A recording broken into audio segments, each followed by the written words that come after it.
presentando a nuestro segundo ponente, José Luis Gómez Barceló, de todos conocidos.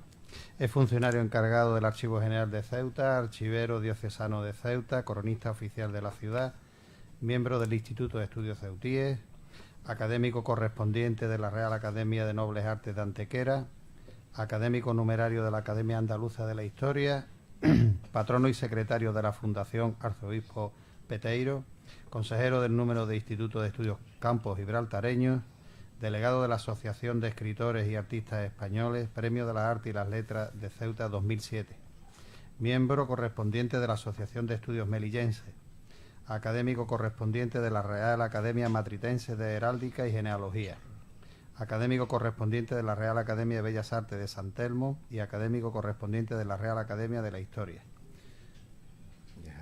No es poco. Que no es poco. Se ve lo mayor que estoy. Ante su inmensa labor investigadora, solamente vamos a citar aquí algunas de sus últimas publicaciones, como Mariano Ferrer Bravo, militar e historiador, Vive y descubre Ceuta, Tiempos de guerra, imágenes de paz, la iconografía militar de Bartolomé Ros, Apuntes para la historia de la prensa ceutí, el estudio Calatayud, fotografía y postales de Ceuta y Marruecos. De viva voz, historias de la Ceuta de siempre y el Palacio de la Asamblea. Para esta ocasión, José Luis nos va a presentar su trabajo Ceuta 1918, Apuntes para una crónica. Cuando quiera. Gracias. Buenas tardes. Cuando se diseñaron las jornadas, bueno, pues yo ofrecí, si querían que hiciera una visión general, una crónica, que casi podría haber dicho que es una crónica gráfica, ¿no? Porque, bueno, yo los últimos años, efectivamente, una de las cosas con las que más trabajo es con la prensa y con la fotografía. Y un poco esta visión que yo les voy a dar de contexto para estos días es un trabajo fruto de revisar muchísima prensa. Realmente yo tengo este año varias conferencias sobre la misma época y les puedo decir que he revisado más de 12.000 referencias sobre Ceuta en prensa nacional del año 1918. Es decir, hemos pasado de que no podíamos hacer cosas sobre esta época porque no conservábamos la prensa local, y ahora la prensa nacional nos inunda de noticias hasta el punto de que podemos hacer casi cualquier cosa, y no solo son las noticias y es el texto, sino que también son las imágenes, y eso es una cosa pues muy, muy atractiva. El año 1918 es un año muy importante para la historia de Ceuta, porque es un año de ilusiones, un año de sueños, es un año en el que la gente está empezando a creerse que hemos dejado de ser una plaza militar, que hemos dejado de ser un presidio, que hay futuro, que la ciudad está creciendo, y a pesar de todo lo que ocurre al nivel nacional, al nivel internacional, la gente se lo cree. Esta era la Ceuta de 1918, exactamente de 1918. 1918 tiene una suerte en el mundo fotográfico local, y es que tiene una sociedad fotográfica que solo hizo fotografías en 1918. Cuando ustedes vean fotografías que pone Barceló y Rubio, automáticamente ya pueden decir que son fotografías de 1918. Porque en 1919 Bartolomé Barceló se marchó a Tetuán, la sociedad se disolvió y Ángel Rubio siguió su camino solo. Por lo cual es magnífico, porque bueno, pues, es una referencia muy interesante a la hora de poder trabajar. Lo primero que hay que ver es que, bueno, que como ya ha dicho Santiago Domínguez hace un momento, el mundo vive pendiente de la Segunda Guerra Mundial. España efectivamente se ha declarado neutral y parece que estamos lejos del conflicto, pero sin embargo el conflicto tiene su influencia sobre Ceuta. En primer lugar, yo siempre he tenido la opinión muy personal de que Ceuta siempre ha vivido de las crisis españolas, de las crisis internacionales. A nosotros las crisis, de algún modo, nos han venido hasta bien.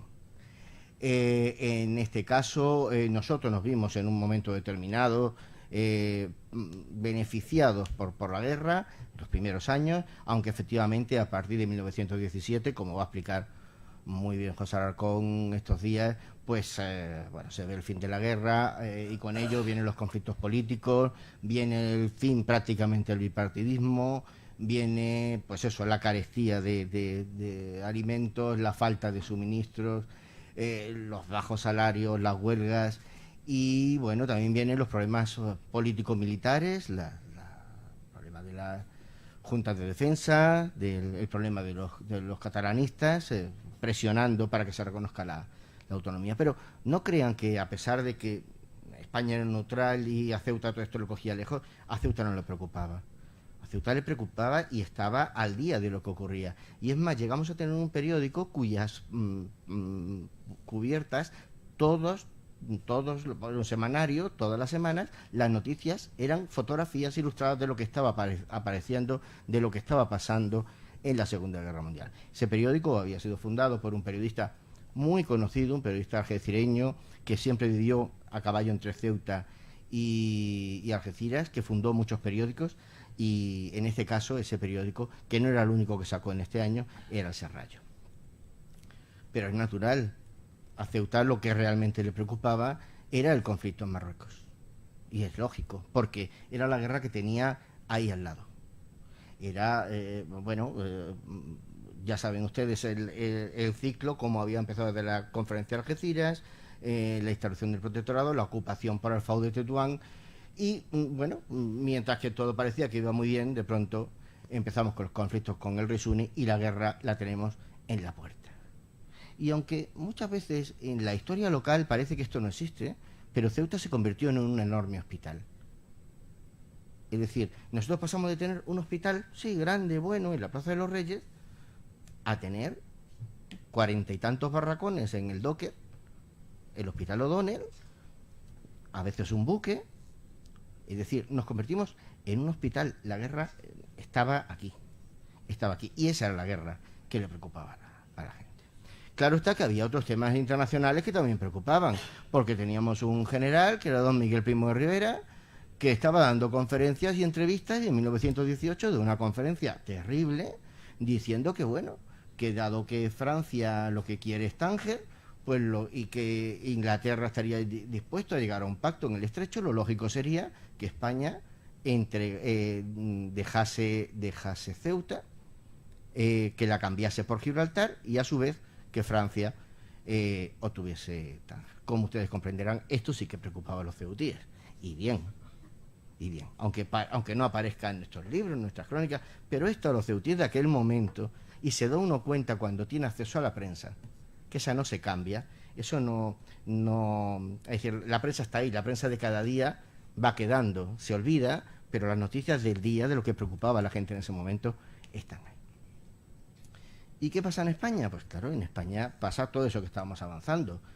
La crisis política lleva a las elecciones, y aunque gana el partido de Eduardo Dato, no logra en todo el año formar gobierno. De hecho, se suceden cuatro gobiernos de los liberales,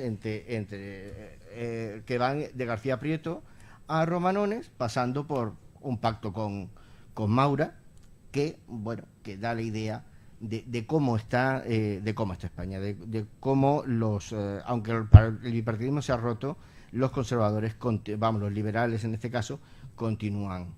Pero todo eso todo esto, que es el tema de José Alarcón siempre, lo traigo aquí por una cosa, porque yo quiero hablar de la ciudad, y esto va a tener su influencia en el Ayuntamiento de Ceuta. ¿Por qué? Bueno, el 1 de enero de 1918 es elegido alcalde Joaquín García de la Torre, un periodista, funcionario del Ayuntamiento, un liberal de toda la vida, pero un liberal que en el último momento, cuando está todo preparado para que gane Trujillo de nuevo la alcaldía, en el último momento se pasa del grupo de romanones de Trujillo a los liberales de García Prieto, y de pronto los 25 votos dan el vuelco, la mayoría. García de la Torre anuncia que va a votar con el otro grupo, y entonces Trujillo y los suyos no se presentan. Todo esto es un escándalo de marca mayor. La prensa dice que es una operación que ha orquestado don Julián Francisco de las Heras, el abogado monárquico y que había dirigido siempre el partido monárquico y que lo había hecho sobre todo para dejar fuera a Trujillo, para dejar fuera a Blon y naturalmente para dejar fuera al diputado que también tenía. Claro, esto va a causar una guerra contra García de la Torre, que en el 1919 tendrá que dejar la alcaldía. La política local estaba muy dominada por el diputado José Luis de Torres Beleña. Nosotros en aquella época elegíamos un diputado con el distrito de Algeciras. Ese diputado era un periodista y abogado que tenía intereses en Ceuta y en Algeciras, que era editor de periódicos como El Norte de África, y este señor fue diputado ininterrumpidamente desde 1910 hasta 1923, durante 6 mandatos. Era prácticamente intocable. Él quitaba, él ponía, él dominaba. Claro, ¿qué ocurre? Que al entrar García de la Torre, para él, es decir, ha caído su grupo, sale Blon, que es su hombre de confianza, y en ese momento parece ser que Trujillo estaba alineado con él. De modo que José Luis de Torres va a estar viniendo constantemente, haciendo propaganda por lo suyo, y va a estar haciendo una política de zapa contra el alcalde, constantemente, diciendo que sí, que es un político, es un hombre de orden, es un hombre honrado, es un hombre bueno, pero es un hombre viejo, que ya no está para esto. Y va a intentar por todos los medios acabar con su alcaldía. Es cierto que la ciudad también elegía 3 compromisarios para elegir un senador, pero realmente los senadores de Cádiz brillaban por su ausencia. Si leen los trabajos de José Alarcón, jamás aparecen nuestros senadores, y solo en la inauguración del tren, aunque no viene casi en ningún sitio, el senador López Ordóñez estuvo en Ceuta. Estuvo en Ceuta y estuvo en la inauguración del ferrocarril Ceuta de Toán. Pero es la única vez que nosotros lo encontramos. De la administración militar ya nos ha hablado maravillosamente Santiago. Efectivamente, Francisco Gómez Jordana era un personaje que cuando llega a Ceuta tiene sus admiradores y sus detractores. En Ceuta tiene muchísimos amigos, porque efectivamente lo que ha contado Santiago es así. Él estuvo en Ceuta, él estuvo a cargo del grupo con el que trazó el mapa de Tetuán, que además ese grupo vivía en el Serrallo, vivía en el cuartel del Serrallo, pero él con su mujer y sus hijos vivían en la Plaza de los Reyes. Sus hijos fueron a los colegios de Ceuta y por tanto tuvieron un entronque en la ciudad, entronque que se renueva cuando él está a cargo del Estado Mayor de la ciudad. Pero también es cierto que él lucha con una imagen, es decir, si para Melilla Gómez Jordana es la gran figura militar, para nosotros había sido Alfau. Y nosotros teníamos un idilio con Alfau que hasta hoy ahí sigue. Es decir, que Alfau sigue estando presente en nuestro callejero, en nuestra historia, y era difícil romper. Sobre lo que decía Santiago, ciertamente aquí se encuentra con un comandante general que no puede mover, porque es un militar de un enorme prestigio, como es Milán del Bosch.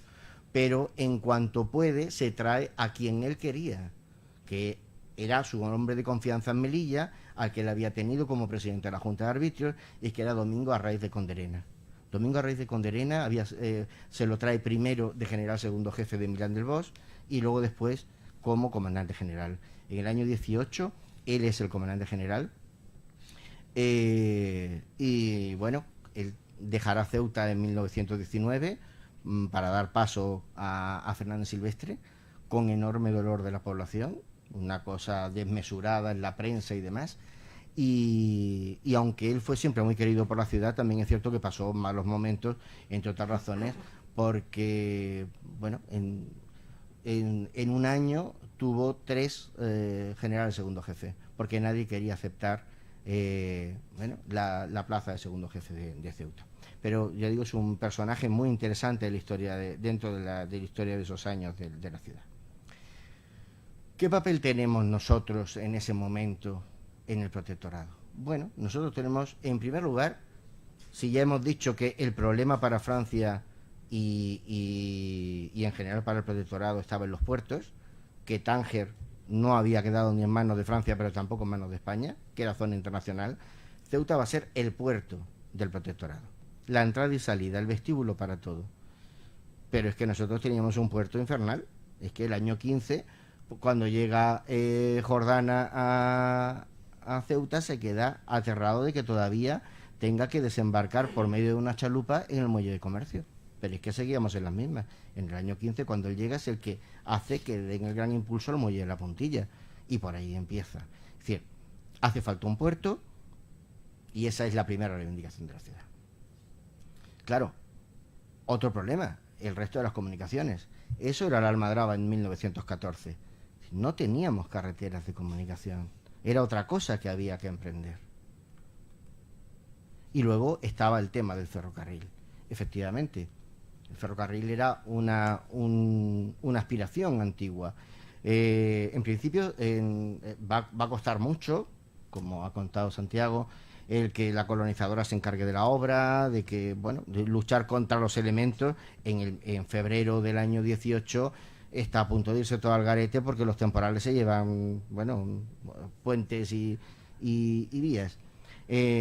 El ferrocarril se va a inaugurar en 2 fases. Una primera, el ferrocarril Ceuta-Medic, el 21 de febrero de 1918, que lo vemos en esa fotografía, Jordana inaugurándolo. Y el 17 de mayo de 1918 ya se hace la inauguración oficial ya del Ceuta-Tetuán, para la que efectivamente viene el infante Don Carlos, y lo inaugura con el Jalifa, y bueno, pues es un hervidero, es una noticia que va a dar la vuelta a España y al mundo, y que va a poner las fotografías de nuestra ciudad en todas partes. Luego volveremos a hablar de ello por el tema de las visitas, de lo que significa de promoción para la ciudad. Ahí tienen la inauguración en la estación de Tetuán arriba, y abajo la de Ceuta ese día. Otro papel que teníamos nosotros era el de hospital, ya lo he dicho. Y esto era una cosa que preocupaba muchísimo a la ciudad. Que preocupaba muchísimo porque el hospital central, tarde o temprano, iba a tener que ser demolido, porque estaba en el centro de la ciudad, porque ya no cumplía las normas higienistas al uso.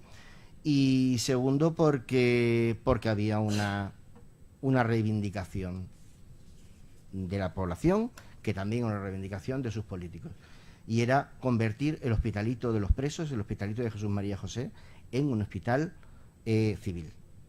Y eso, desde que en el año 11 el presidio cierra sus puertas, pues es una reivindicación. El problema era que se quería conseguir y no se podía, porque era del patronato del arzobispo de Toledo, tenía unas normas y era necesario, no se podía donar a una institución, con lo cual el ayuntamiento tuvo que mediar para que se lo quedara Cruz Roja, que era la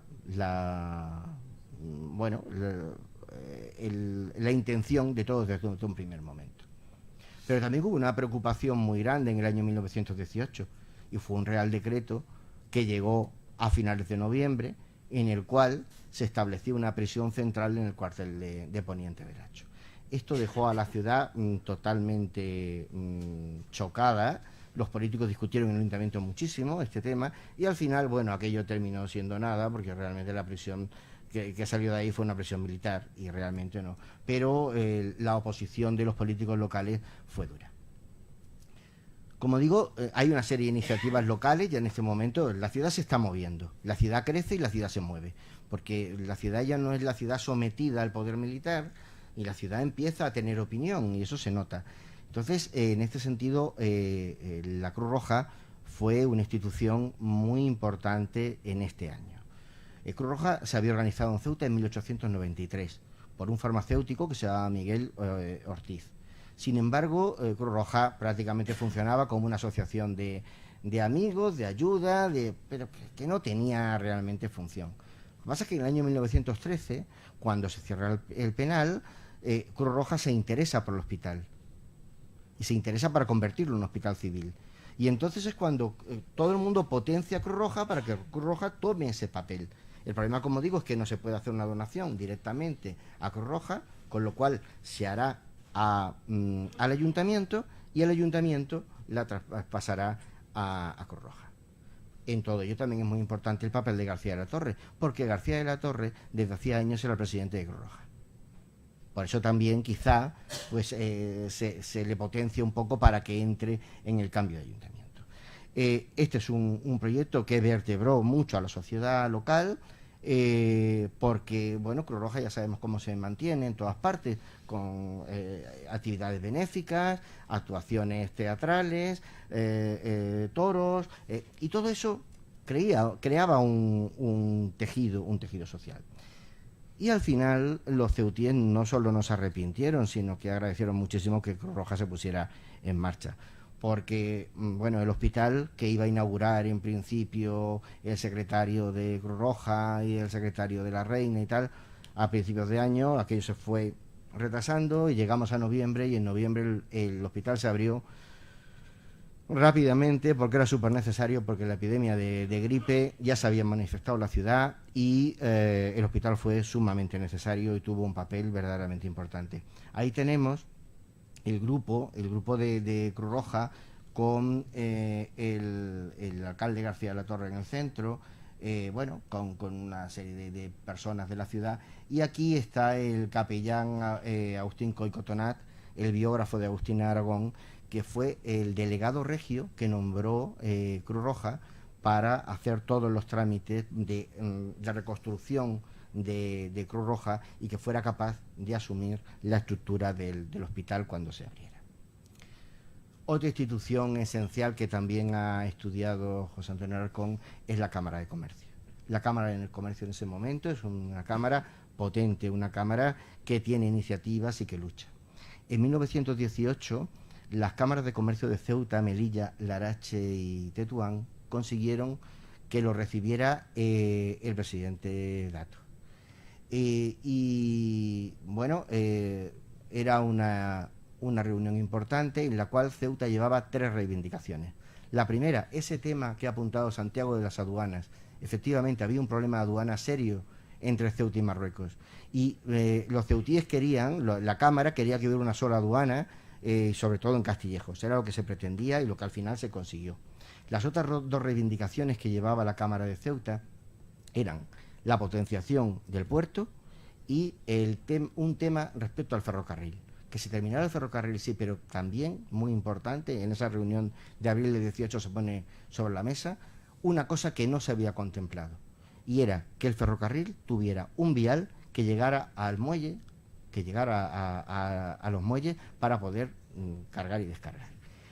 Ahí tenemos la fotografía de la comida que tuvieron en el Hotel Inglés de Madrid las cámaras después de haberse reunido con el presidente. Se ve muy bien, en la esquina tú lo verás a Trujillo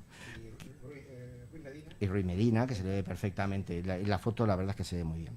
Claro, dirán ustedes, bueno, ¿y ese ramal se hizo o no se hizo? Efectivamente, el ramal se hizo, claro.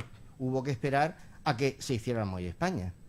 Pero esto es una cosa que muchas veces la gente discute, si el tren llegó o no llegó al Muelle de España, sí. Y los raíles que iban por los laterales no eran los de las grúas. Pero miren ustedes que está el tren ahí delante. Esta es la única fotografía que yo he conseguido del tren en el Muelle de España. Es una fotografía de un viajero que pasó por Ceuta en el año 1934. Lo que pasa es que la suerte es que es una placa en cristal, y las placas en cristal permiten unas ampliaciones, porque esto es un detalle de la placa. Y en el detalle de la placa, fíjense ustedes la calidad que tiene. Es una foto, bueno, que es la primera vez que la pongo en una conferencia, porque me pareció una foto interesante para hoy. Estamos hablando de política local, y en política local, bueno, pues es el ayuntamiento el que hace y deshace, y el ayuntamiento, que en ese momento estaba en la calle Real, en la casa de Secades, la casa de las columnas, que la tienen ahí, se ve con la bandera en el balcón. El ayuntamiento entonces estaba en obras, las obras iban como podían. El año 1918 fue un año difícil porque no había suficiente dinero, porque Escriña, el ingeniero Escriña, que era el que estaba a cargo de de la empresa constructora del ayuntamiento había dado unos presupuestos terribles por el tema de la piedra, de la fachada, y bueno, y tuvieron que optar por una cosa pues mucho más modesta. El alcalde pues es don Joaquín García de la Torre, que lo tienen ahí, y el secretario, en esa época los secretarios son todopoderosos, son los jefes de personal, era don Julio González Marco, que lo vemos ahí despachando con el alcalde. Ellos fueron, bueno, dos piezas angulares de lo que se quería hacer, y sobre todo don Joaquín García de la Torre era un hombre muy preocupado por la ciudad y por la vida de ciudad. Como buen algecireño, lo que a él le gustaba era la fiesta, eran los toros, era el teatro, era el cine, eran los cabarets, los hoteles y ese tejido. Y para eso pues tuvieron mucha suerte, porque se encontraron con un arquitecto que le gustaba la juerga tanto como a él, Omar, que había venido de Ronda, que era don Santiago Sanguinetti, y que va a ser el que dinamice, el que haga un proyecto, el que lleve a cabo todos esos proyectos de urbanismo militar de comienzos del siglo XX, los lleve a la realidad. Él va a ser el autor, por ejemplo, de los cines teatros, del Apolo y del Cervantes. Él va a poner en marcha ese plan de ajardinamiento de plazas y tal, que tenía mucho interés don Joaquín García de la Torre. Don Joaquín García de la Torre, además, había sido masón. Él le daba mucha importancia a los símbolos, como buen masón. Entonces, para él la acacia era necesaria, de modo que él plantó de acacias todo lo que pudo. Puso acacias delante de la catedral, delante de los agustinos, en la plaza de Alcázar, vamos, de Maestranza, en todas partes ponía acacias. Como vemos ahí. Entre otras cosas, se hicieron grandes reformas. En ese año se demolió la pescadería, que, bueno, la pescadería había quedado ahí durante muchos años, que no se sabía muy bien qué hacer con ella. En un principio, el ayuntamiento, en 1904, se pensó hacerlo donde está la Casa Trujillo. Lo que ocurre es que, bueno, era mucho dinero, el proyecto no se llevó a cabo y al final se decidió construirlo en el lugar donde habían estado las casas consistoriales. De modo que esto se quedó ahí hasta que por fin la familia Trujillo pues consiguió la financiación para adquirir las construcciones que había y construir el edificio. Entre las reformas curiosas que la ciudad, bueno, cantó en sus carnavales y demás, fue la transformación del reloj de 4 esferas que estaba almacenado en en el ayuntamiento durante años, convertirlo en lo que fue el sonajero, que era ese, perdón, sí, estaba ahí. Eso que ven ustedes ahí, ese es el sonajero, un reloj de 4 esferas, que el ayuntamiento había comprado a comienzos del siglo a Canseco, la mejor empresa de relojes de este país, monumentales, para ponerlo en una torre en el foso de las minas. Pero al final los militares no dieron permiso y el reloj se quedó ahí arrumbado y entonces se colocó ahí. Y bueno, ya en ese momento, en el año 18, es el primer momento en el que yo detecto que se utiliza por muchos concejales en el ayuntamiento la palabra turismo. Ya se piensa en el turismo. ¿Por qué? Porque nos hemos convertido en ciudad de paso. Y en esa ruta nosotros queremos que la gente se quede en Ceuta, de paso hacia Tetuán, de paso hacia Larache, Tánger. Y entonces es importante el tema de los hoteles. Ahí tienen ustedes el hotel de moda en ese momento, que es el Hispano Marroquí, que además en los bajos tiene el mejor cabaret de la ciudad, que es el Cursal, lo cual ayuda mucho para que bueno, la gente se mueva más por el hotel. Y bueno, nuestro arquitecto lo que sí se dedica mucho es a la vivienda privada. A la vivienda privada, con una serie de modelos que van desde el eclecticismo al modernismo. Es una arquitectura no excesivamente lucida, no grandes materiales, pero bueno, por lo menos son casas mucho más habitables.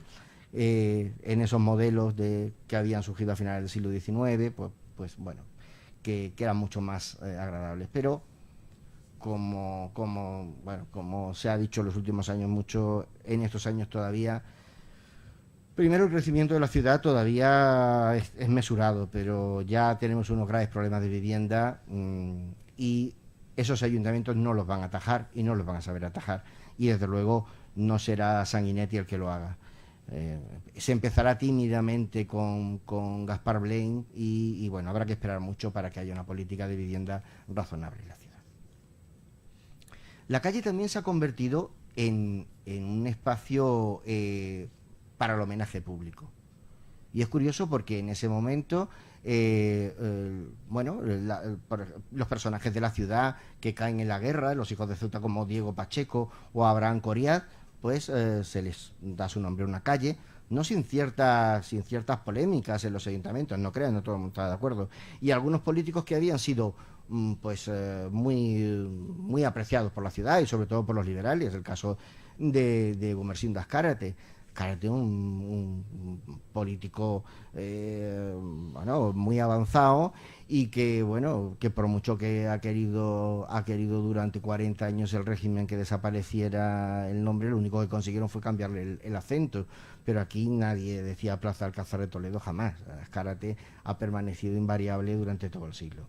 Y es curioso que se encargan placas para rotular las calles pues a Farinetti en Valencia, que la casa todavía existe, ¿no? Hay un tema que yo no puedo dejar de tocar porque ya saben que una de mi línea de trabajo es la Iglesia, y en este año ocurre una cosa importante. Ha muerto el obispo de Cádiz y administrador apostólico de Ceuta, que es Rancés. Y de una forma muy curiosa aparece una campaña por la Liga Africanista para defender que vuelva a haber un obispo para Ceuta. No fue, como hemos creído durante años, un problema local, no. Matías Carmona defendió la tesis de un nuevo obispo para Ceuta de la mano de la Liga Africanista a la que representaba en Ceuta. Es cierto que la Liga Africanista de ese año, en el que se discuten esas reuniones, en las fotos, una de las personas que aparece, este señor con barbas, es Milán del Bosch, que acaba de dejar de ser comandante general de Ceuta, y Alfao, que está ahí. Es decir, que es que en la Liga Africanista hay gente que conoce muy bien Ceuta, y ellos luchan por un obispo para Ceuta. Y entre otras cosas hay un abogado carlista, un diputado, que es Dalmacio Iglesias, que va a ser el defensor a ultranza del obispado. Aquí va a haber una lucha. Agustín Coicotonat va a hacer unos artículos terribles en contra, diciendo que Ceuta no tiene capacidad para tener obispo, y Manuel Miranda Moreno, canónigo de la Catedral de Ceuta y presidente de Cruz Roja, va a ser el que ataque lo contrario. ¿Qué pasa? Bueno, pues que en ese momento es una de las razones por las que se para el nombramiento del obispo de Cádiz, porque no se sabe cómo hacerlo. ¿Y qué ocurre en ese momento? Ocurre esto. Ocurre que aparece por Ceuta el nuncio de su santidad en España, Monseñor Aragonesi. Monseñor Aragonesi, una de las cosas que viene es para ver bien realmente qué pasa en Ceuta. Lo manda el Papa y viene con dos personas muy notables. Uno de ellos es el obispo de Barcelona, Monseñor Rey, y el otro es el fundador del Colegio de los Agustinos, es Bernardo Martínez Noval. Bernardo Martínez Noval, que es un personaje que también está por estudiar, que luego después sería obispo de Almería. Este hombre, que es esencial en el nombramiento en conseguir el Colegio de los Agustinos, es la persona de confianza en Ceuta de Gómez Jordana. Gómez Jordana, cuando viene a Ceuta, no se hospeda en la Comandancia General, se hospeda en el Colegio de los Agustinos. Cuando viene el nuncio, se hospeda en el Colegio de los Agustinos. En la visita vemos, sí, muchas fotos del nuncio, pero no vemos por ninguna parte ni a Martínez Noval ni a Rey, que están negociando en el Colegio de los Agustinos. Por eso también los documentos que quedan en el colegio, cuando muere Jordana, algunos de los cuales se han publicado en los últimos años. Todo esto da por resultado que al final se decida que se va a nombrar un obispo para Cádiz, que será administrador apostólico de Ceuta, pero con una cierta independencia, que va a ser López Criado. Esta es una visita muy notable, que él viene, va primero a Melilla, luego a Ceuta, y es una visita, la del nuncio, que también ocupa columnas en periódicos nacionales e internacionales y muchísimas imágenes. Otra de las preocupaciones del futuro de Ceuta es la industria. La única industria que la ciudad tenía era la derivada de las almadrabas y la de la pura subsistencia, una industria muy menor. En la prensa, sobre todo los corresponsales de prensa, no los corresponsales que había en la ciudad, sino los periodistas que vienen a hacer reportajes sobre Ceuta y sobre Tetuán en este año, una de las cosas que hablan es del proyecto de cerámicas de Los Castillejos como un proyecto de la burguesía ceutí, para, sí, efectivamente para trabajar sobre todo con la construcción que se estaba haciendo en Tetuán y demás, pero también en Ceuta. Y era un proyecto que se daba como Ceuta, era un proyecto interesante. En todo esto siempre está por medio Arango y Escriña, los dos ingenieros que se están jugando su capital y que de algún modo son dos personas que en ese momento tienen un peso muy grande en la ciudad. Arango va a hacer un astillero. Él tiene las oficinas de la constructora del puerto en esas casitas que todavía existen en la carretera de San Amaro, que están un poquito por debajo de la carretera, pues ahí tiene las oficinas. Y por delante va a hacer un astillero, y de ese astillero va a salir el bergantín Goleta Rosendo, un bergantín Goleta de 3 palos, una embarcación importante, y el remolcador Arango, que saldrán de este astillero. También todo esto tiene una parafernalia de homenajes, con decoraciones, porque estamos en una época en la que hay medallas para todo. Esto es una cosa continua. A don Joaquín le gustaban muchísimo las medallas. De hecho, yo cuando trabajé en la Historia Cruz Roja, tocábamos a una docena de medallas mensuales, porque le gustaba una medalla un montón. Para ir, centrando un poco, habría que decir que la educación, tanto pública como privada de la ciudad, pues seguía siendo muy deficiente. Es cierto que, la burguesía tenía resueltos sus problemas desde que había aparecido primero el Colegio de la Inmaculada a finales del siglo XIX, pero después el Colegio de San Agustín. De todas maneras, estaba el patronato militar, que era fuerte, pero la realidad era que había montañas de colegios municipales con unas instalaciones verdaderamente lamentables. Normalmente el colegio servía de casa al maestro. Cada 2 por 3 la ciudad no pagaba y por lo tanto estaban cambiando constantemente de edificio y era lamentable. Sí es cierto que había iniciativas curiosas, como que manteníamos una escuela hispano-árabe y que en ese año también teníamos una escuela de árabe que tenía un buen nivel, pero eran proyectos verdaderamente pobres. En cuanto a la cultura, pues más que cultura lo que teníamos eran aspiraciones culturales, porque lo que era cultura brillaba por su ausencia. En primer lugar, el grave problema de la cultura y de la educación era reivindicar más escuelas y más maestros. Sí, se vendía muy bien el proyecto de las escuelas de la calle Solís, pero era un proyecto raquítico y no llegaba. Había 2 peticiones que ese año salieron varias veces en las actas del ayuntamiento. Una fueron las del instituto, que eso era constante, y la otra era de una escuela de artes y oficios. Una reivindicación que, por ejemplo, el primer cronista, Antonio Ramos Espinosa de los Monteros, había tenido durante años. Teníamos un archivo-biblioteca municipal, pero que no abría normalmente nunca. El archivero bibliotecario era además el corresponsal de La Vanguardia, que es lo que realmente le interesaba, y realmente pues él iba cuando no tenía más remedio al ayuntamiento, iba un ratito, realmente hacía de asesor del alcalde en muchísimos temas, y vivía, pero abrir poco. Y luego el resto de bibliotecas que teníamos, pues eran bibliotecas privadas. Estaban las bibliotecas de los casinos, que solo eran para los socios de los casinos, y por tanto hombres y mayores de 18 años, y las bibliotecas militares, separadas por clases. O sea, había bibliotecas para soldados, para suboficiales y para oficiales, a la que tampoco tenían los jóvenes, y que lo necesitaran, tampoco tenían acceso a ellas. Es decir, esa era la realidad de las ciudades de provincias de todo el país. Y, naturalmente, había una carencia total de museos, de instalaciones culturales y demás. Ahí tenemos, por ejemplo, la biblioteca del Casino Africano o una de las bibliotecas del Cuartel de la Reina. Esa creo que es la de suboficiales. Y sí, había algún acontecimiento cultural de vez en cuando. Por ejemplo, ¿cuáles son los 3 acontecimientos más importantes así y extraños del año 18? Pues de una parte, la conferencia que dio Ratchevich, que era un aventurero que escribía libros de viajes, él había viajado por medio mundo, y entonces, pues una de esas giras que hacía, llegó a Ceuta y dio su conferencia en el Apolo, que fue una conferencia, muy aplaudida y muy interesante, por lo visto, según decía Novelles, que luego pues fue a cenar con él, como es natural, que era lo principal para él.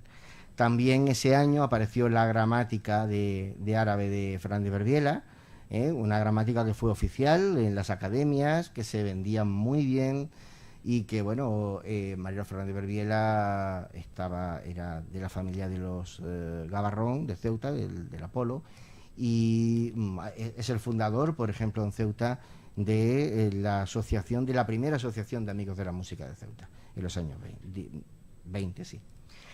Y sí hay, por ejemplo, investigación. Bueno, pues había un foco de investigación muy curioso en el Hospital Militar.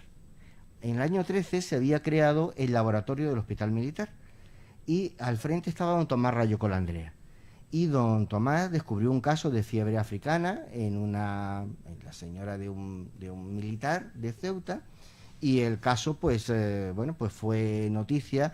Él lo publicó en la revista de Sanidad Militar en Madrid, y bueno, pues es un artículo muy curioso en el que él defendía que había que crear laboratorios y que había que crear centros de investigación en los hospitales para poder desarrollar ciencia. Pero realmente aquel año la cultura estuvo en torno a un acontecimiento, que son los Juegos Florales. Los Juegos Florales en Ceuta fueron un poco luego como en nuestra época las ferias del libro. Cada 3 años había unos primeros Juegos Florales. Siempre eran los primeros. En este caso fueron los primeros porque eran los hispano-marroquíes. Esto también permitía reciclar la reina de la fiesta, que la reina de los Juegos Florales del año 12 fue la misma que la de 1918.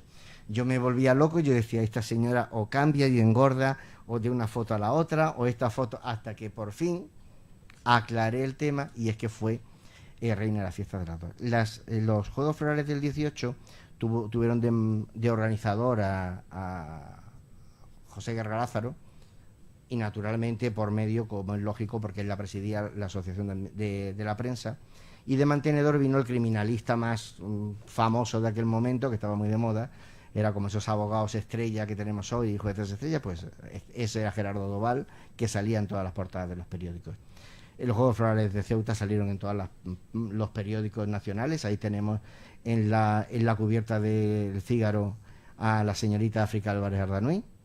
Y bueno, pues terminaron con una serie de recepciones y de actos en Tetuán, al cual fue toda la corte de honor. Ahí vemos en la fotografía en el centro a Cerdeira, a Clemente Cerdeira, y bueno, pues están todas las señoritas bien de la ciudad.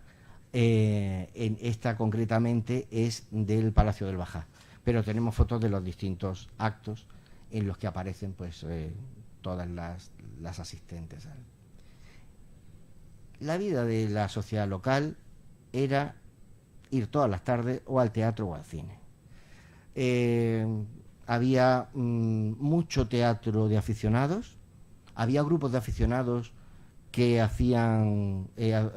actuaban, tenían giras por Andalucía, sobre todo los grupos que dirigía Florencio Arcos, tanto la farándula como el grupo Los 13, que era un actor importante, que luego terminó teniendo un garaje y una carpintería allí en la calle Linares, me acuerdo de él perfectamente, y luego venían muchas compañías nacionales. Bueno, pues las que vinieron aquel año más importantes fueron las de Catalá y Torner, la de Arturo Buixens y la de Luis Blanca, que bueno, que tuvo bastante mala crítica. Y eso sí, pues cada 2 por 3 había un grupo de ceutíes que representaban alguna cosa, sobre todo cuestiones benéficas, como este cuplé de la maja aristocrática en beneficio del Hospital de Roja, pero que tenemos fotografías en todos los periódicos ilustrados españoles, desde el Mundo Gráfico hasta Blanco y Negro, es decir, tengo fotos para aburrir de las niñas que cantaron el cuplé. En ese momento, naturalmente, la afición principal de este país eran los toros. Aquí había una comunidad campo-gibraltareña muy grande y algecireña más, y aquí no se había conseguido nunca una plaza de toros decente. Casi todas las plazas de toros que tuvimos en el 19 fueron instalaciones muy provisionales y malas. En el 18 García Latorre aprovechó, dio una magnífica subvención, se enteraron de que los barrios cambiaban la plaza y compraron la plaza de toros provisional de los barrios, se lo trajeron para Ceuta y se inauguró una feria taurina en agosto del 18 bastante decente, de la que dicen que lo mejor fue el cartel, que lo tienen ustedes ahí. Ese es el cartel inaugural de la plaza. Bueno, la plaza existió hasta el año 23, tuvo momentos bastante buenos, pero fue cayendo poco a poco en el toreo de aficionados, porque el ganado era malo, los toreros que venían tampoco eran muy buenos, pero sí se vieron figuras como por ejemplo Antonio Calvache. Y bueno, en un año después, en 1919, en la Plaza de Toros de Ceuta reapareció el gallo, reapareció Rafael el Gallo, que fue un acontecimiento nacional y salió en todas las fotos de él. Lo que sí es verdad es que algunos gremios el tema de la Plaza de Toros les vino muy bien. Por ejemplo, los coches de punto tuvieron que hacer una tarifa especial para ir al Llano de las Damas, porque el éxito era tal que, bueno, y había que sacar dinero. Y sobre todo los fotógrafos. Los fotógrafos y el principal, Bartolomé Ros, que entonces era un chaval, descubrió que lo mejor que se podía hacer es lo mismo que hacen los fotógrafos en los cruceros ahora mismo. Él se iba con su cámara, en cuanto paraba la lidia, se bajaba al ruedo, hacía fotos de los tendidos, echaba a correr, las revelaba y las vendía a la puerta. Y aquello era un negocio fantástico. Hay fotos de Ros y de Ros y Ponce, de los tendidos, con toda Ceuta. Ahí tenemos al hijo del alcalde, pero vamos, de estas tenemos Bertucci en los tendidos. Yo tengo para hacer un documental sobre personalidades de Ceuta en los tendidos de la Plaza de Toros. Y ese año es un año en el que, gracias a la prensa ilustrada nacional, se da uno cuenta de que el deporte en Ceuta era importantísimo, muy notable. Primero teníamos un establecimiento especializado en deporte, que era el Guadarnés, que estaba en la calle Duarte. El Guadarnés tenía absolutamente de todo, tenía hasta palos de golf. No sé dónde los empleaban, pero los tenía, porque el Guadarnés quebró y conservamos los inventarios de todo lo que tenía. Tenía ropa deportiva de todos los deportes. Y es cierto que la ciudad mantenía en aquel momento 2 trofeos de pruebas ciclistas, que había carreras de cintas, que la hípica estaba en plena eclosión, y eso era bastante normal. Los deportes a caballo en una ciudad en la que había un regimiento de caballería, pero estaba la sociedad de jóvenes excursionistas que, por ejemplo, competían con el Ceuta Sport y con el Serrallo en el fútbol. El fútbol en ese momento ya tiene un campo en la hípica, pero en cuanto echen abajo la Plaza de Toros, ahí va a haber un segundo campo. Y luego después el tema de las regatas marítimas también es importante, pero a nivel nacional una de las cosas más importantes que va a pasar este año es que se inaugura la sala de esgrima del Casino Militar, y la inaugura el maestro de esgrima más importante de España, el campeón de España durante años, que es Afrodisio Aguado. Él a sus 2 pupilos los coloca como maestros de armas en Ceuta y en Melilla, y hacen un viaje de promoción de la esgrima. Van a Melilla, toma posesión allí uno de ellos, viene a Ceuta, toma el otro, y en Ceuta vemos las fotografías, por ejemplo, en el Casino Militar, y vemos un asalto, este asalto que hay abajo, entre Afrodisio Aguado y Santiago González Tablas, que era un esgrimista muy notable. Otra de las sociedades muy presentes en el año 18 son los exploradores. Los exploradores son una sociedad que tiene un enorme éxito, una sociedad juvenil. Ellos tienen su banda, hacen sus excursiones, viajan al campo de Gibraltar, a Marruecos. Ahí tienen, por ejemplo, su participación en una cabalgata con una enorme carroza, y en ello están metidos sobre todo elementos muy conservadores de la ciudad. Los que patrocinan, los que organizan siempre el tema que están encima de los exploradores son don Julián Francisco de las Heras y don Cayetano González Novelles, ese archibibliotecario del que hablábamos antes, que escribía mucho pero ordenaba pocos papeles en el archivo, y que era el corresponsal de La Vanguardia, y del que son muchas de las fotos que yo pongo aquí del año 18. En cuanto a la fiesta, la vida social, bueno, pues sobre todo estaba marcado naturalmente por el calendario festivo. Las procesiones, Santo Entierro principalmente, pues era la que vertebraba todo en ese momento. Las comuniones, vemos las comuniones del año 1918 con el hoy beato Severiano Montes en el centro. Una procesión marítima en la que se aprecia perfectamente, este señor de aquí es a raíz de Conderena. Es una fotografía muy curiosa, posiblemente de una procesión marítima que debieron hacer con la Purísima, pero no está muy claro. Y ahí tenemos por ejemplo una de las fotos del pabellón municipal durante las fiestas de agosto que se ponía en la Plaza de África, esa, como lo pone ahí, es de 1918. El gran acontecimiento de nuestra ciudad eran sin duda las visitas. Es verdad que nuestra ciudad siempre ha vivido un poco esperando quién iba y quién venía. Es decir, que en la época en que había un barco o dos, la gente iba al puerto a ver cómo llegaba la paloma y a despedir a la paloma. Y al melillero hacíamos lo mismo con él. Con lo cual tampoco es extraño que esas visitas siempre fueran importantes. Las visitas del alto comisario Jordana, bueno, pues eran muy notables. Había desfiles, había... si venía el obispo de Fesea, que venía continuamente, porque el obispo de Cádiz no venía para nada, de modo que el obispo Cervera, que era el obispo de Tánger, pues solía venir. Por ejemplo, ahí tenemos la llegada en el año 18, él vino bastantes días antes desde Tánger en barco para inaugurar la iglesia del Medic y luego después para asistir a la inauguración del ferrocarril. Frente a lo que se ha dicho, el obispo Marcial López Criado no vino a Ceuta porque todavía no era administrador apostólico de Ceuta, ni siquiera era obispo, con lo cual el que vino fue el obispo de Fesea. Cuando se refieren al obispo, era el obispo de Tánger. Y bueno, otra de las cosas que, bueno, la visita de Ragonesi, de la que ya hemos hablado, el nuncio, y luego en el año 1918 vino 2 veces, en septiembre y en noviembre, el reina regente. Y eso, pues, como pasa ahora mismo, cuando viene un barco de guerra importante y lo abren y permiten que la gente vaya y lo vea, pues era un acontecimiento. Y en una ciudad, estamos hablando de entonces todavía 20.000 habitantes, ¿no? 20 y tantos mil. Pues esto era un acontecimiento, como ustedes pueden suponer, verdaderamente notable, porque además era algo que nunca habían podido disfrutar porque no teníamos muelle.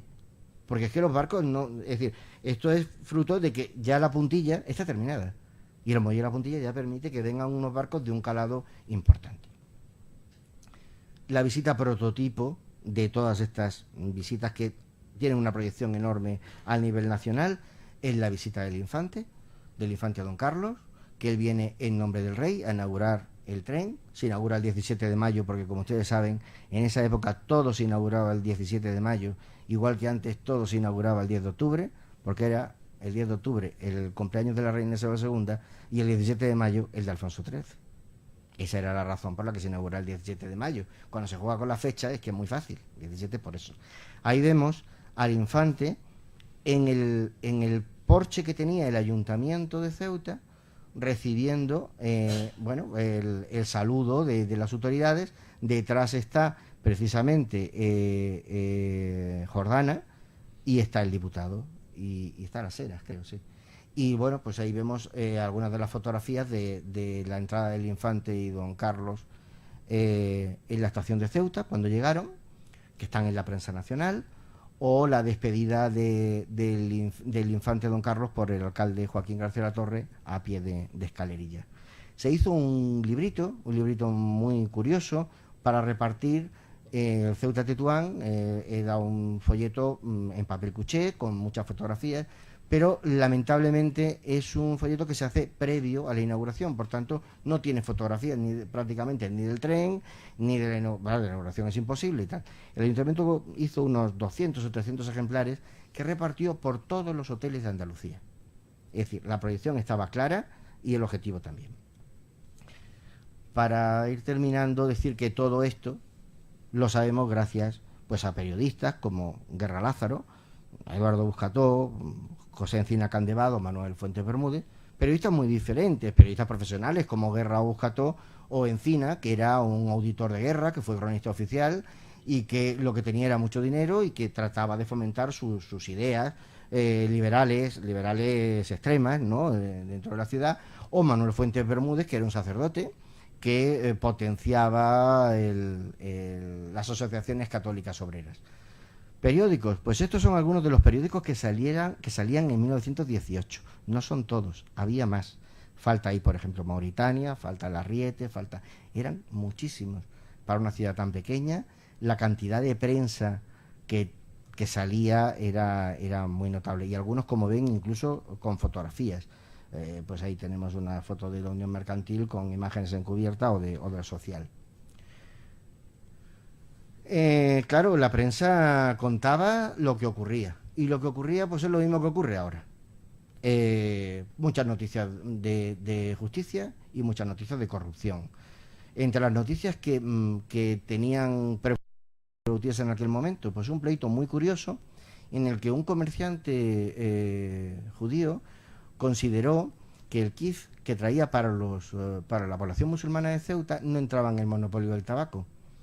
La compañía de la canariense pues puso un pleito, lo metieron en la cárcel y al final pues tuvo que pagar una indemnización y la compañía se quedó también con el monopolio del kif. Había habido un problema muy serio en el Ayuntamiento de Ceuta. Habían abierto la caja fuerte y se habían encontrado con que en vez de dinero había unos talones estupendos que decían que ya pagaré. Inmediatamente pues 3 políticos locales fueron metidos en la cárcel, estuvieron más de un año y al final todo se arregló muy políticamente y al Estado le costó las 800.000 pesetas que faltaron, porque allí no puso un duro nadie, según las veladas críticas de González Novelles. Hubo otra estafa importante, la cooperativa militar de consumo, que parecía que era para arreglar la cooperativa anterior, pero terminó igual que la de los Cerny a principios de siglo, en una estafa. Y eso sí, hubo un desfalco de la pagaduría del regimiento de ingenieros por un capitán de intendencia que no se resolvió en los tribunales, sino que se resolvió en un tribunal de honor. Se le expulsó, se puso el dinero, bueno, el tema de los fueros y de estas cosas ocurrían. Estas eran las noticias de corrupción y de justicia, pero también estaban las otras.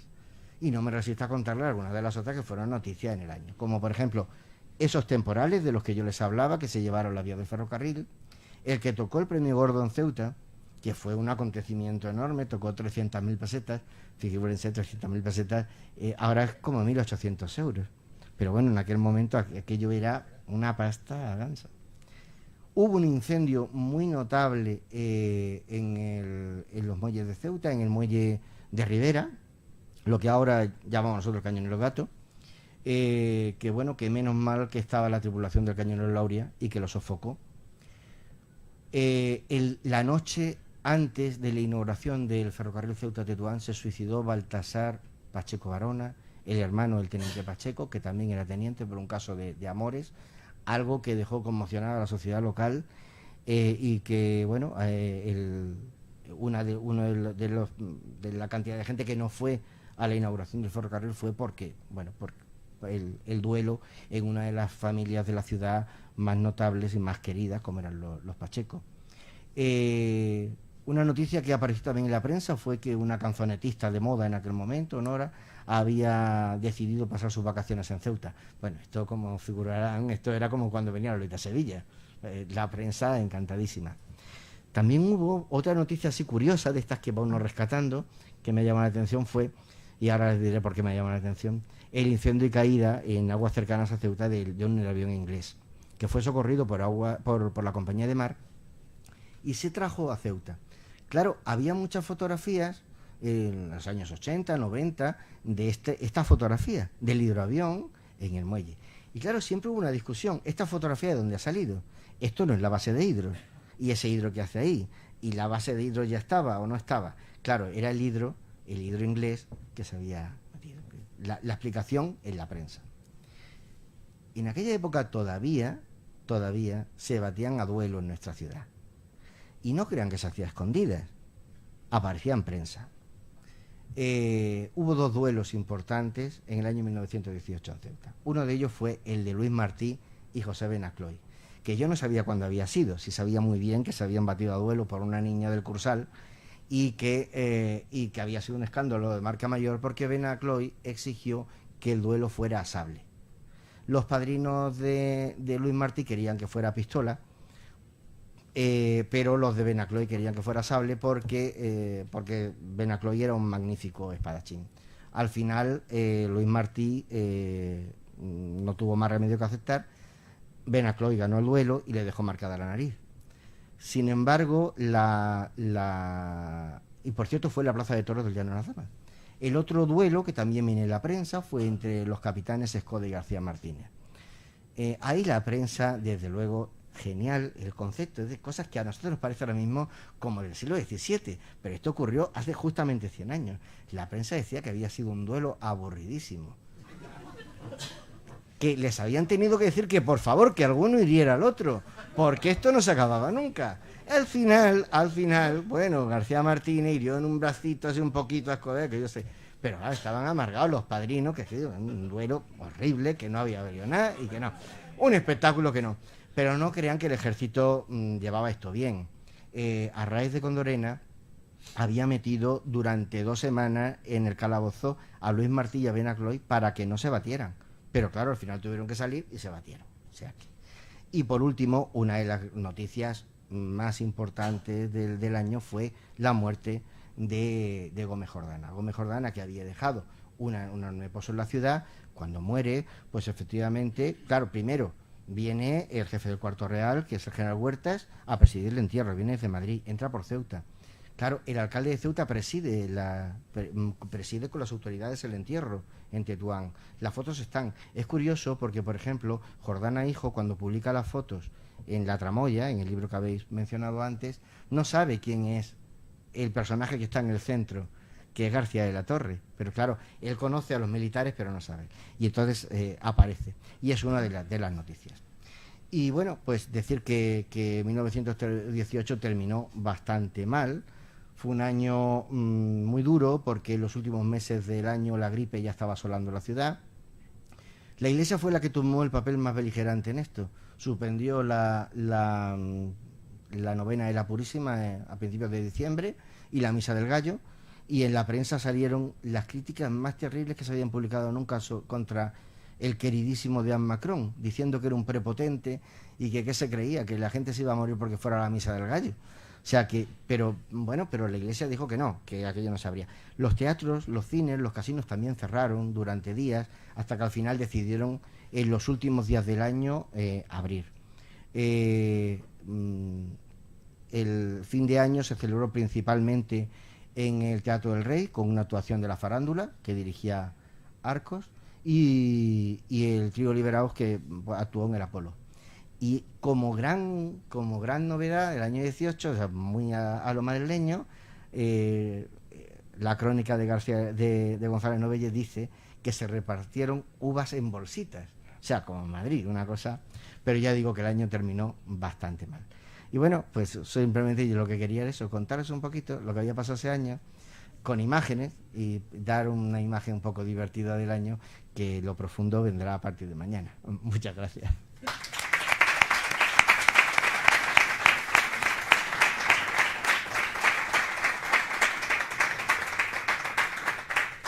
Bueno, José Luis, mi enhorabuena por tu brillante exposición. Queda el turno de preguntas para el público.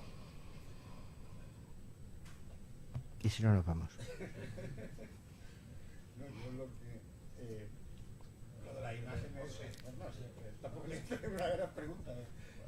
Lo de las imágenes cada vez más espectacular. Es que tengo muchas. Le he hecho mucho dinero a la cosa. Y eso lo aprendí de ti, ¿no? El valor de la imagen en la historia, sí. ¿No? Y es espectacular porque cada día sacan nuevas y esto es... Conocí algunas de ellas, pero hay otras que son absolutamente nuevas. Bueno, y a mí me impresiona, claro. Reconozco a los personajes, pues, los conocemos, ¿no? Y la verdad que son magníficas, ¿no? Hay que trabajarlas, pero es cierto que, vamos a ver, actualmente hay muchísimas hemerotecas digitales para que todos podamos curiosear y disfrutar y buscar desde un personaje que nos interesa hasta un hecho, cualquier cosa. Pero también es verdad que las hemerotecas digitales dejan mucho que desear en la calidad de las imágenes. Es bastante difícil recuperar imágenes buenas. Por eso, quizá en hemerotecas como la nuestra es muy importante seguir adquiriendo revistas ilustradas. Porque las revistas ilustradas, sobre todo para nosotros, hay que tener en cuenta que nosotros tenemos prensa, colecciones de prensa completa desde 1883 hasta 1906. Pero luego no tenemos prensa hasta 1934. Toda la que va entre 1906 y 1934 nos falta. Con lo cual nosotros tenemos que cubrir ese vacío con la prensa nacional. Por eso es muy importante para nosotros. También es cierto que no tenemos colecciones de fotografía de esos años, que las colecciones fotográficas del Ayuntamiento comienzan a finales de los 20. De modo que el estudio de la prensa y el recuperar fotografía de este tipo, que yo llevo muchos años intentándolo, ofrece detalles muy curiosos y ayuda mucho a comprender la ciudad y a disfrutarla y a ponerle cara a los personajes, que a mí, por ejemplo, me gusta mucho, y yo creo que a casi todos, ¿no? Y entonces lo que pasa es que con los derechos de autor, con la defensa de los derechos de autor, que a veces están superando un poco lo legal, porque realmente es lógico que defiendan los derechos de autor el autor y sus herederos, pero no un archivo o una biblioteca o un museo 100 años después, porque eso no es legal. Entonces lo que hay que hacer es ser un poquito más generoso. Las instituciones públicas tienen que poner más imágenes, más imágenes, y no que están poniendo, incluso la Biblioteca Nacional se está reservando las revistas ilustradas y solo está poniendo los periódicos que no están ilustrados. Y no solo eso, prensa histórica. Sí, están tímidamente. Menos hasta el 30, tímidamente, 36 están. tímidamente. Pero nos hace más falta, porque además es que ayuda mucho. Y se entienden, a veces un pie de una fotografía nos puede explicar, por ejemplo, esa fotografía de las cámaras de comercio que fueron recibidas en abril y que de pronto encontramos la fotografía con Yo todo me hubiera reunido. gustado tenerla cuando hicimos el libro de la cámara. Esa no la tenía, por ejemplo, que hubiera sido Fíjate, magnífica. ¿sabes dónde está? ¿No? Está enfrente de tu despacho, en la hemeroteca que tienes enfrente, en la habitación de enfrente, en tu depósito. En depósito. Bueno, hace ya años, claro. Sí, es de... me parece que es de Mundo Gráfico. El mundo gráfico. Pero efectivamente es que hay fotografías espléndidas, así que nos ayudan a ver cómo era la ciudad. Muy bien. ¿No hay más preguntas? Bueno, pues Bueno, lo emplazamos mañana a las 6:30. Muchas gracias.